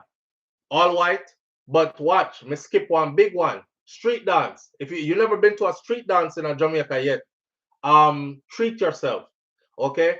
So Catherine Hall Stadium, a street dance. This is a classic Jamaican street party outside under the stars. Food vendors, yo, may I tell you, you know, one of the nicest party I ever went to in Jamaica, fly down from foreign in the December there. And they were having this party up our place named Silent Hill. Around my place, right? Enough people say, I'm going to my place them there. But Silent Hill. So I goes to the party, and you know, you have your vendors, they have your soup people there, you have your jerk drum and the food outside, and boy, to party until the sky change color like day come up, but to be outside partying under the stars and the big speaker them stuck up outside and they do do do do do do do do do do do do do do. I don't know if I explain it to you, yeah, man. It just do something to me. I guess that's just the Jamaican in me. Some people might not find that anything attractive about that, but I do. I do. All right, that I know I would love. Street dance, Dorothy says. Yes, that's Monday. That's the 14th. So Sunday is the 13th, is family fun day. Monday the 14th is the street dance. Tuesday the 15th is the all-white party at Pier 1. Wednesday the 16th is the Blitz party. That's the fashion, high fashion meets high energy. Thursday the 17th is a global fete. This one, it'll be music from all around the world. And then Friday and Saturday is the main festival nights where legends are made and memories are born. Don't sleep on the tickets. Discount Pier 1 tickets are only available in limited quantities for a short time. Additionally, single night ticket allocations are limited also due to a capacity planning for weekend passes. If you're planning to attend either or either on both main nights, buy your ticket them early to avoid any disappointment. Whether you're a die-hard dancehall fan, a lover of roots and reggae, or just one that want to be there to soak up this authentic island vibes, Reggae Sumfest 2025 is where you need to be. All right. The tickets can be found at reggaesumfest.com. Make your plans, buy your tickets, get there. Don't miss it. It's gonna be one to talk about, and it's drawing me in. I'm pretty sure. I'm pretty sure I'm gonna end up there. Hold on there, Jerome. You know what? Let's talk about what we got coming up here in Florida, because I want to do a meet and greet for this one, right? Let's see what that's gonna be about. Meet and greet, and hey, y'all better start getting your tickets now if you're planning on doing this. So we are back. This is the largest Caribbean festival in North America. The ticket prices will increase after April 28th. There's a big warning on the site on the site right now that says the ticket prices will increase after April 28th. So go ahead and get a ticket them now. If you're in the mix, it's 33 days away, 11 hours and 55 minutes away. All right.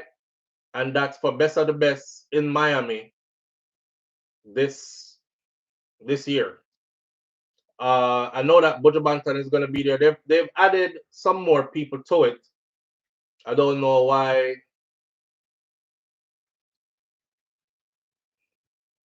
On their site, you also have for the business people, them if you want to be a vendor, then you can link them up through their site to be a vendor. I know everybody just want to go party.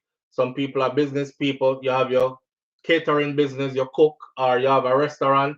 Some people sell merchandise and these kind of things. Also, there are opportunities for that there. Media inquiries, if you want to get backstage, like if you want to be a SouFLoTV behind the scenes kind of thing. The thing about that is before anybody start asking, SouFlo, why don't you do the media inquiry thing and get your press pass and go behind stage and go interview some of the performers and stuff like that? Because it's not up my alley thing to do. Else I would have been running it down from years now. It just ain't my thing. I want to be a spectator. I don't want to be at this event feeling like I'm working. You know what I mean? I want to be one spectator. It would be a different feel, but I'm not ready for that yet because that's just not my thing yet. This is what's held in downtown Miami, Bicentennial Park, and it should be shot. Chronic Law is going to be there, I know that for sure. He's booked for it. Romain Virgo is booked for it. Nadine Sutherland is booked for it. Buju Banton is booked for it. Beres Hammond is booked for it. Them now show them on the site. Jabba them needs to fix up the site. Let's see what the price range looks like right now. Right now you have, okay, see it there? Beres Hammond, Marcia Griffiths, Buju Banton headlining. Romain Virgo, Nadine Sutherland, Wayne Wonder. Oh man. Saddest day of my life is when she left me with a broken heart. I was feeling the pain, the pain, the pain. Me I go sing, you know. Yo, Wayne Wonder got there. Wayne Wonder in combination with a Buju Banton on the stage. I'm not even not talk to you, man, because someone not even know good music. Listen to me. Wayne Wonder in the venue with Buju Banton there. Yes, Beres Hammond is going to be there. Beres Hammond with Marcia Griffiths is going to be a whole nother thing. Beres Hammond alone is going to shut down that place. But Buju, Dede, with Beres, with Wayne Wonder there, that alone, and no disrespect to the others, because the others, they can sing too. Romain Virgo is just out of this world. Of course, Nadine Sutherland as well. And then you have Chronic Law for the others. Chronic Law, 450, and Skinny Fabulous are also going to be there. And more, among other artists that will be added as we approach or get closer to the date. The gates open at 2 p.m. The concert goes from 2 p.m. to 10 p.m. Kids 12 and under get in for free with an adult. Kids 12 and under get in for free with an adult. The tickets are available at bestofthebestconcert.com. And you can go there and pick them up. Check this out. I see an $85 ticket. That's your regular pass to go in for everybody. And then VIP pre-sold tickets are currently running for $225. VIP pre-sold tickets are currently running for $225. So we're gonna do the next best thing. Saw Wayne Wonder and Buju Banton and Beres 2025. He was awesome, says Pussy G. Pussy G, you went to the one that we should have went to, because we were there in Jamaica. What did happen? Oh, we didn't have tickets. We didn't. You see? Yes. What was it called again, Pussy G? Come see they did a drone flyover of that thing. Boy, Jamaica did jump up car back to back and to see all them people. I forgot what the name of it was. It's something that's supposed to be annual with Buju Banton and friends and Buju and Barris and Intimate is the name of it. The name of the concert was Intimate. Intimate. Thank you, Naisha. Intimate was the name of the concert. If you go look at what Intimate did in Jamaica, then you will know that it was an event and a half. Unfortunately for us, me and Shakira, we did done arguing. We had made up, but we couldn't go because we never have no ticket to go. We didn't have any place booked to stay and none of that. So it was just hard. We were trying to find Airbnb. We couldn't get one, all kind of something. So next time, we'll definitely book every single thing we want ahead of time. We thought we were just gonna roll into Intimate Palm vibes alone, and the way we underestimate the people them thing. Yeah, and the way how it sold out, boy, that was that. Yes, we couldn't get any tickets, Naisha. The tickets were sold out. First of all, we couldn't find an Airbnb, and then we were trying so hard and couldn't get one. And then when we checked for the tickets, we couldn't get no tickets. So it was like, yeah, just stop look for the Airbnb because we can't get no tickets. So we just have to act like it never happened. We were hurt because that's one we were definitely gonna go to. But I think it's annual, and if it's annual, then Freedom Street turns annual, Intimate turns annual. That's something to look forward to being in Jamaica at the end of the year again. Right? Right. So I'll see you in Miami. Best of the best. Go get your tickets at bestofthebest.com. I don't know if I should go VIP. The thing about going VIP for me is this, right? I want my audience tell me, for those of you who are going, should I go VIP? Because I want to know. If most of you are going to be like, me not going to know VIP. Maybe because your finances not up like that, or maybe because you just don't want to. I need to gauge my audience where they're going to be. If me going to do a meetup or meet and greet, we need to gauge the audience and see, do I go VIP or do I go regular?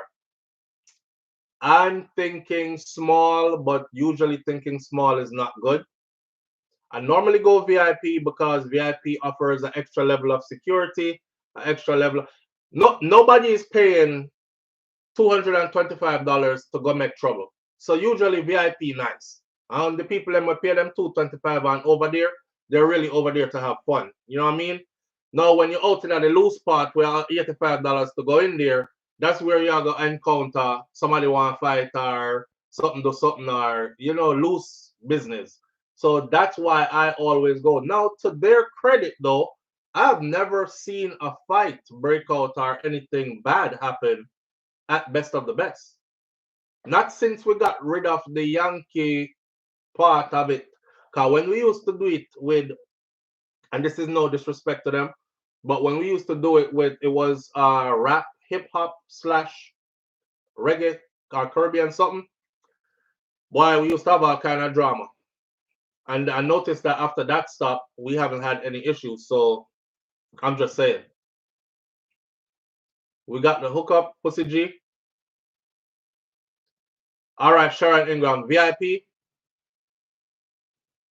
You was trying to call me. What did you say? You was trying to call me. I never picked up. Oh, you're talking about to go to Intimate. Yeah, we did that. I got your call late. I was in Jamaica moving around and all kind of something. Cause me not really sit down when me there Jamaica. I gotta keep going. I got 1,000 things to see and do, and don't really always have the phone on me. I missed your call for real. I did call you back, but it was too late, right? If I go, definitely will be VIP. All right, so I'm gonna get a couple of VIPs already. I think I'm gonna go VIP. Jerome, we're going VIP. We'll stick to VIP. All right. Yeah, that I think that would create the thing about VIP for best of the best though, you see? The only thing was separate you from the other people them is a chain link fence. That means that you can see everybody through the fence. You can't even reach over the fence and high five a brother and give him a fist and yo, I go on my G over the over the fence. Only thing him there so and you there so. So but VIP it is. I think I Octane and who else we did say the last time? They were like right beside me, right where I was at. Somebody else. Couple of them. But yeah, VIP it is. In Jamaica, yes. Yes. All right. We got other things on the menu to talk about. We only got I got 30 minutes. 30 minutes because I gotta pick my daughter up by 1. It's already 12:15. Let's see. And I have to do these because they're all on the icon. We'll take care of that. A story of inspiration. Let's knock out this one real quick, right? A story of inspiration. A young youth went from 100 to 500, 100 to 5,000, and we're talking about chicken. So COVID-19 lockdown sparked booming poultry business for this young farmer. This young farmer, his name is Cleo Jones, and his picture I will show later. But Cleo, the 23-year-old poultry and livestock farmer, he lost his party rental business due to lockdowns during the pandemic. Because you know, pandemic did not go on. Nobody couldn't really have no party or nothing like that. He's an entrepreneur. He had a party rental business. Can't do no party, your business stall. So instead of falling into a state of despair, he decided to venture into what he calls essential business, poultry farming. After considering businesses based on the resources, knowledge, and support system available to him, Jones settled on starting Raised Right Poultry Farm in Sligoville, St. Catherine. Raised Right Poultry Farm in Sligoville, St. Catherine. He started that in 2023 as his uncle already had a foothold in that sector. He said, I was saying to myself, all right. So I have an uncle that's already doing business in poultry farming, and I have a little space of land where I could set up a little operation for myself, and it would be easier also. So yeah, that's how I got into the farming thing, just like that. He told JIS News that the farm began with 100 chickens in a coop, and in over a little over 2 years, he has experienced immense growth because he now has over 5,000 chickens, expanded coop, expanded storage space, and in the past 8 months, he began raising goats and pigs as well, on top of his 5,000 chickens. He disclosed that he began with 4 pigs and 4 goats, and through breeding and acquisition, he now has 15 pigs, 28 goats, and over 5,000 chickens. I say this story, I wanted to talk about this story a little bit, not only to big him up because he's only 23 years old, not only to big him up, but also to serve as an inspiration to the rest of the youth them, because the youth them are look for things to do, and a lot of them are thinking that ain't no money in farming. Well, there's a lot of money in farming. It's also a stable lifestyle. If you look over your shoulder, you don't have to get involved in anything illegal. You ain't gotta be looking over your shoulder, worrying about. Well, you have to worry about people that come thief your stuff, but other ways to protect that you don't have to worry about. You're not doing anything illegal. Gunmen are run you down because you have them coke and you have gun and all these other things. It's just one of those things, right? Where you can do this for years to come. So Jones explained that he preferred to begin his business small. So he learned from his mistakes before he expanded.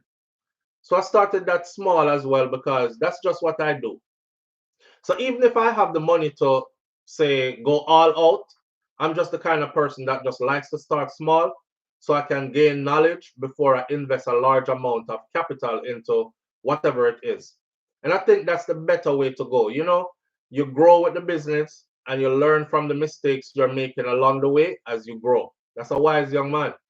His venture into farming does not come as much of a shock for Jones, who has always loved nature, and he admitted, however, that farming was not what he envisioned himself doing when he was a child. You know, growing up, he said, we always wanted to go for the more orthodox professions, like, you know, you're younger, so you want to become a doctor or a lawyer, one of those things, you know, stuff like that. So I wasn't really looking along the lines of starting a poultry business when I was in like primary school age. He disclosed that he has no regrets though with how his life has turned out. He explained that his business is doing very well with an ever expanding customer base. Jones credits much of his success to his social media marketing, through which he posts relatable content such as poems or songs to his personal and business online platforms. He said that from this, he would receive compliments from followers, which often turn into business relationships being cultivated. I do a lot of poems and a lot of content that other persons can relate to. From there, sometimes I see restaurant owners start following me, shout out the talent, and tell me that they love what I'm doing. And from there, I just try to see how best we can do business together. You have to know how to market your business, right? Right. He said sometimes even when I go out on what I would call a sales run to acquire new clients, I might walk into a restaurant and persons even recognize me from social media before I say anything. Persons are like, are you the guy from social media that's doing the chicken something XYZ? And you know, that alone kind of give me a little bit of a leverage compared to if I was just to start off flat footed. He has created a platform. This is a technique that works well for Jones, who is now a supplier for various meat shops, various wholesales, and various restaurants. Look at that. He hopes to expand his poultry and livestock business even further.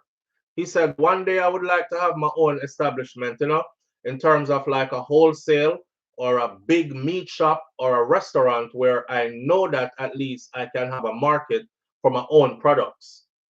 Because in business in general, you're going to have clients that come, clients that stay. So when I can, you know, all that, all right, I have a wholesale that can move this amount of my own products, then at least the farm has a little bit of self-sustainability. One of my favorite restaurants to eat in Jamaica is not a restaurant really. So there's a family house, and in front of the family house, they have built a cook shop. So between their cook shop is actually lining the edge of the road. So you drive, you pull off of the road a little bit and pull right into their cook shop like a drive-through. Jump out of the car, them have like 10 pot going. It's somewhere down in Westmoreland. And I don't remember the name of them. I just know that every time I'm in Jamaica, I eat from there.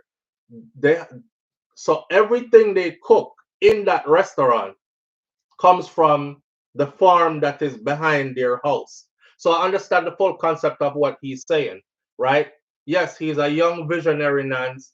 He is. And people like them here that we need to big up, you know, instead of every day we always talk about who get killed today and which gunman this and who got caught in Florida or who got caught in the US. Sometimes we need to shine a light on them youth here because this is what we call productivity and progress. You know what I mean? This is inspirational even to me. Enough time I go Jamaica now, I look around because I'm like, man, my grandparents left land space. And, you know, I start watch people goat. And I said to Shakira, I said, I wonder if I come back here and like get a vehicle and drive around and, you know, snatch up some goat and start a farm. But the people that make me know so them will kill me because our people goat, even though you see them a walk road, the goat them know where their house is. And their owners are watching them from a distance, an unseen location, which we never know. I just thought, how me see so much goat a road?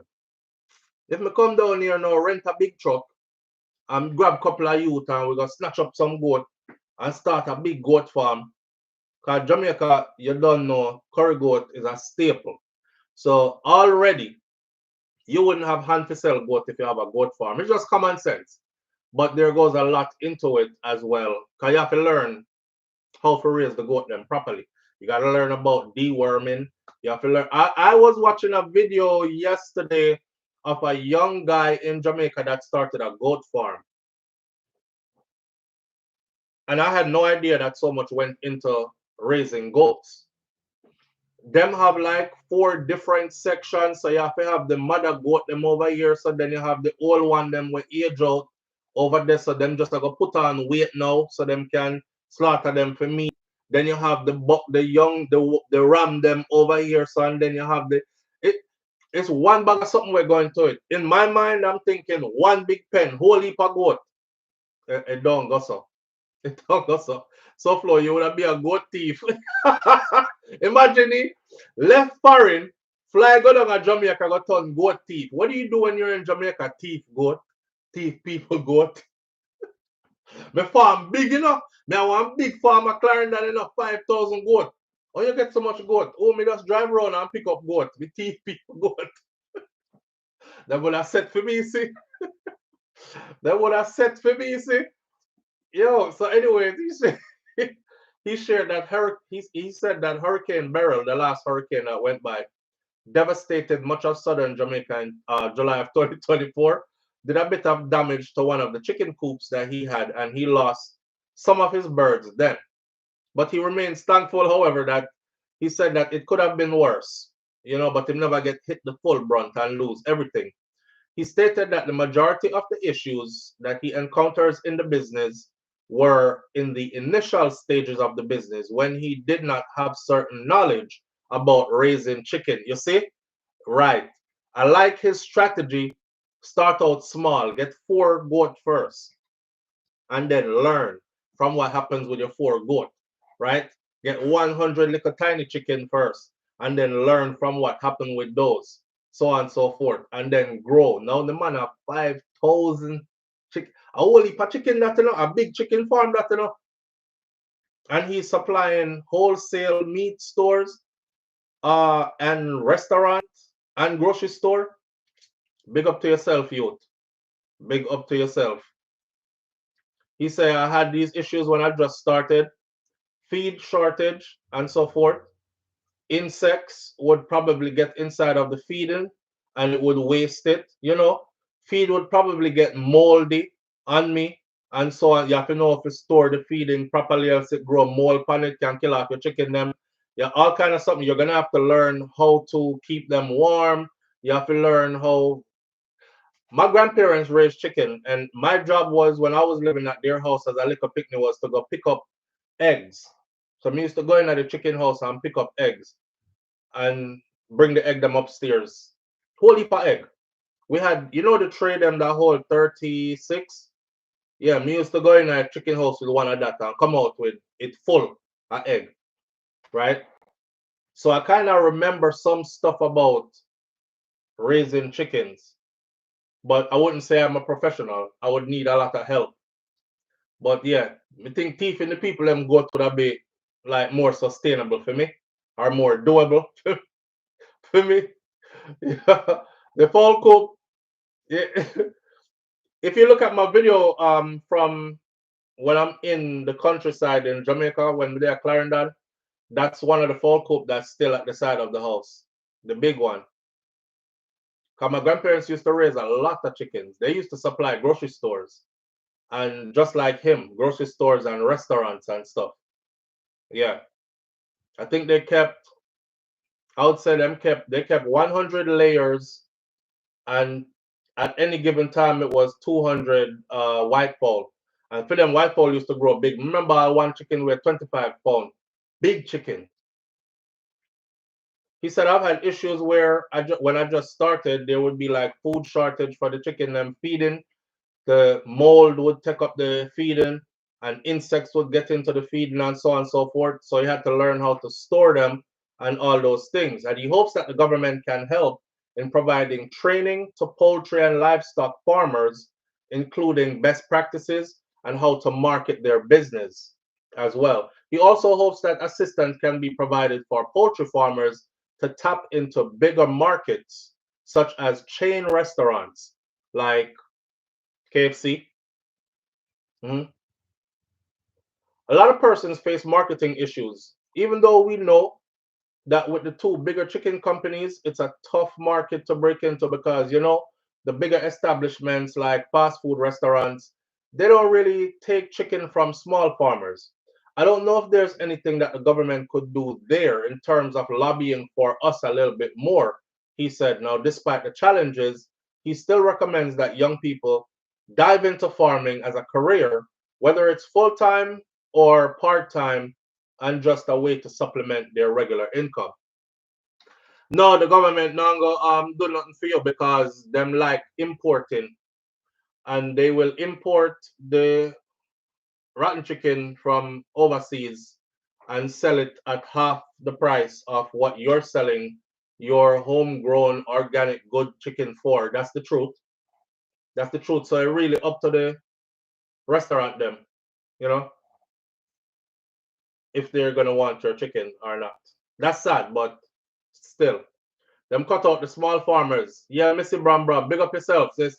Them cut out the small farmers, them and start talk about things. Well, maybe they're not raising it correctly, and it's a safety issue for us. And them start telling one bag of things when a whole container of chicken is being imported into the country. Let me show y'all something real quick.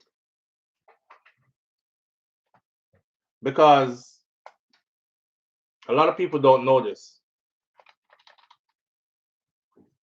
Let's see.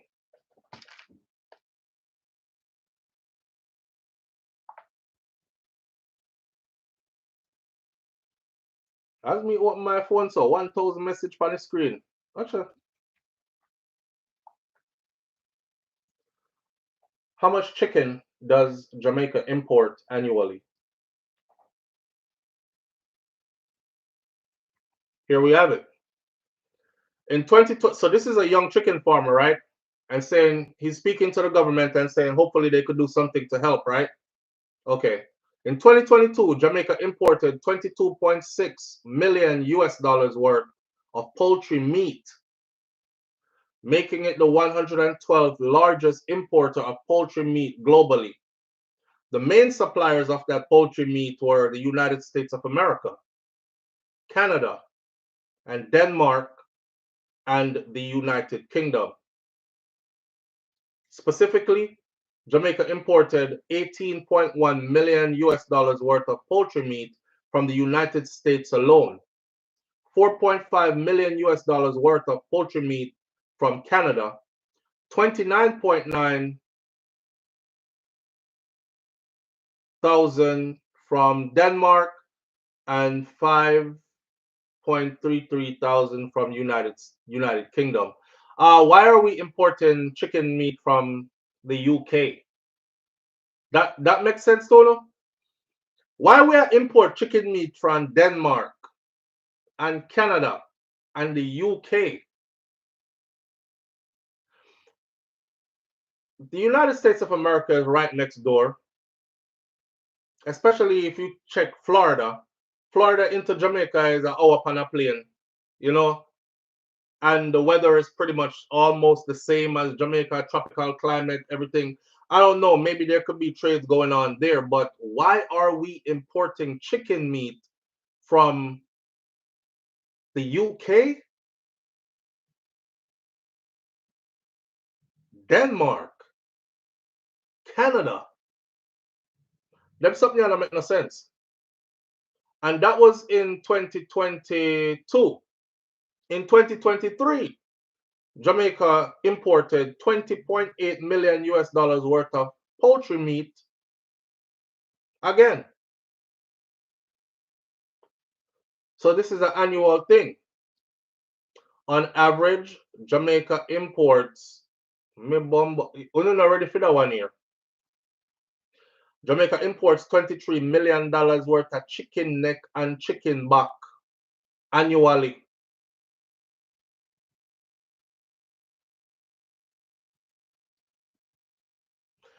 Wow. That's just chicken neck and chicken back.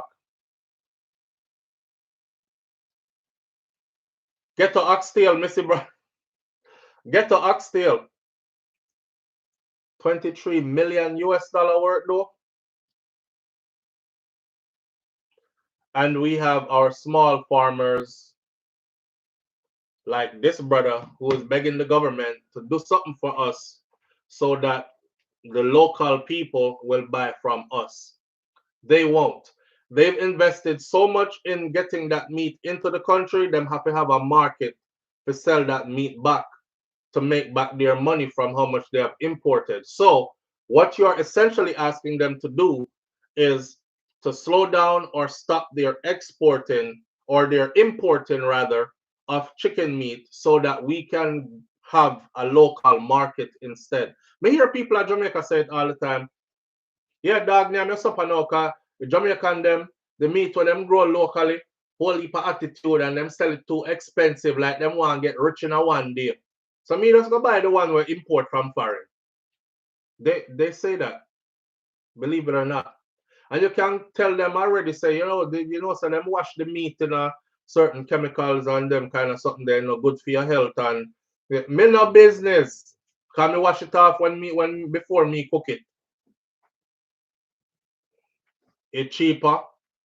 Nobody no rich out there. We have to stretch a dollar. So we get way more. That's a multi-headed beast right there. Yeah. One more before I go. Come here, watch the time, Pope Francis has died. I wanted to say this about Pope Francis dying. Fire upon Rome, fit Pope and him scissors. No. Pope, I was just singing a song. Who do you sing that song? Anthony B. Fire upon Rome, fit Pope and him scissors and cope. Black people want go home, and Mount Zion and me righteous home. Anthony B. Pope Francis has died. I saw a lot of people crying and, in their sorrows and sending out their condolences and their best wishes and everything. And something about Pope Francis dying that evoked a memory for me. He passed away at 88 years old. May his soul find peace. I know say him is some world figure and you have to be smart how you speak in these times because people will use things against you. And yeah, BM, you said it. Yeah, people will use things against you. So I'm gonna be very careful about what I say. I say it like this. Like I said, I hope his soul finds peace. Yes, I'm not Catholic. I'm not of his religion, so I don't know what they do there. Is he gonna be in purgatory or does he go straight to heaven because he was the Pope or whatever? I took issues though over time with one particular thing. And I remember the Pope Francis being asked about reparations for certain people, black people, in this part of the world for chattel slavery. And his answer was people have to learn to forgive and move on. Let me say it again. I remember him being asked about reparations for black people for chattel slavery in this part of the world, Westerners. And his answer was people have to learn to forgive and move on. So we're gonna left it right there. So now the next topic was running through them quickly. The young man that shoot up the school FSU. China vows. Listen, in passing, we are going to discuss these longer, you know, because we are cut them short just to make you know. But China has vowed to retaliate against all countries who are siding with the US in this trade thing. China vows retaliation against all countries supporting US-led trade isolation. It kind of made me think, where does Jamaica fit into this? Because China is heavily invested in Jamaica, but the US kind of has their foot on Jamaica's neck. Want to see what happened the other day when Marco Rubio went to Jamaica and said, hey, this whole Cuban doctor medical program thing, you know, we don't want you to continue to do it. And Andrew Holness gave a brave speech, but the day after Marco Rubio flew out of that island, a whole lot of Cuban doctors and nurses flew out of that island as well. So, in a trade war between the US and China, and I also know that Jamaica does big trading with the US. I think the US is probably Jamaica's #1 trading partner. So if a trade war is going on with the tariffs and whatnot, and China is saying they're going to exact revenge on any country who is siding with the US in this, and what am I going to do to Jamaica? And that no one know. Because Jamaica right now is stuck between a rock and a hard place. Foxy G TV say he is Holy Father, so I guess he is already in heaven. Remember, they are the ones that started this. All right, sir. All right. 772 people watching, 305 likes. Come on. I know you forgot to hit the like button. Missy Brom said 700 or something people watching, around 300 or something likes. Come on. I know you forgot to hit the like button. We're going to end this live in 4 minutes anyways, because I got to go pick up my daughter. It's going to take me about 10 minutes to get there. I'll take 15, just so I'm not hurrying in traffic. But she has to be picked up by 1. So I'm going to go get my little girl. So we have to end regardless. I wanted to start earlier, but you know, Spectrum did their thing. I think what I need to do now is, before me go live every morning, call Spectrum first. Because you notice it didn't shut off again. Right? All right. In 4 minutes, we can say Jamaica is going to be caught in the middle of China-US war. And we're going to talk about that on a more extended video. Also, reparations for the Caribbean. We're going to talk about that in another extended video, reparations for the Caribbean. That would have been our extra thing this morning had we had enough time. And the young man who ended up shooting up FSU, Florida State University, talk about him as well. The next video we do, we'll start off right here where we left off, along with other things. I'll say this in closing. When I notice, I don't know if it's me alone, but when I notice certain people have an issue, like when life stressed them out, them just load up a gun and go shoot up like public places, and nobody there did them anything, kind of thing. Certain people, right? Y'all notice that those certain people who keep on doing this, they're the same. It's like the same. I don't know what I say, right? The same character. I'll tell you this. If I'm in the gym working out and I hear the door to the entrance to the gym beep, if one of them come through the door, me look on them the whole time until them put down their gym bag, until them put on them workout gloves, until me see them actually a workout. Then I might not look at them so much no more. I don't know if I'm the only one that does that. And it's not only just in the gym. I do it in the grocery store, all because you don't know which one of them might just start shooting. Because I look like them have a shooting problem. So that's where we're going to pick up next, right? Right, that's all. We're going to leave it right here. Nanji says not me alone. Yeah, I just wanted to know if I was the only one. We have to keep an eye upon them. We have to keep an eye upon them because you never know when them chip off. We have problems. And when we have problems, we go pray about it, we cry about it, we complain about it, we, stop eat and stress out them. Then just load up on gun and go kill like a bag of people. That never do nothing to them. So we got to talk about this. This is a character trait. But I'll catch you on the next video. All right. Manners and respect to everybody tuning in. Shout out to those who did remember to hit the thumbs up button. If you didn't, hit the thumbs up for me, please. And you can find me on my other channel on YouTube, which is Brain Flow TV, like BRAINFLO TV as well. And I'll catch you again right here sometime soon. I won't say tomorrow because I feel like I have to make up for today. Sometime soon. I'm out. Walk good. Be good. Like my granny, Miss Ruby said,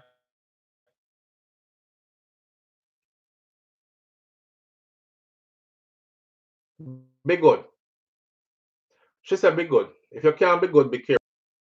And I don't know why. It's because I press something and the live is ending. Okay. One love. I'm out. Peace.